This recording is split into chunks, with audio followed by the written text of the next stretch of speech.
आज हे निवेदन सकल मुस्लिम समाजाच्या वतीने जे आमचे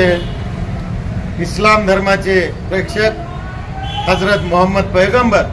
यांच्याबद्दल इथल्या एका महाराजांनी, याला महाराज म्हणण्यापेक्षा आणि त्याच्या निषेधार्थ संपूर्ण महाराष्ट्रामध्ये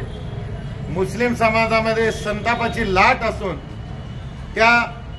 व्यक्तीवर कठोर ते कठोर कारवाई करून तात्काळ त्याला अटक करण्यात यावी अशी मागणी तहसीलदार मुखेड यांच्याकडे करण्यात येत आहे। जर त्याला अटक होत नसेल तर त्याला संरक्षण सुद्धा देण्यात येऊ नये। त्याचं कारण की मोहम्मद पैगंबर हे मुखेड महाराष्ट्र भारत देशापुरतं हे काही छोटंसं कुठलं तरी एक विचाराचं हे नसून हे समुद्रा इतका विचार असलेला या जगाला शांतीचा संदेश देणारा एक महापुरुष आणि इस्लाम धर्माचे रक्षक असणारे आमचे मोहम्मद पैगंबर यांच्याबद्दल जे काही अपशब्द वापरला त्या हरामखोराला तात्काळ अटक करावी, अन्यथा त्या भावनेतून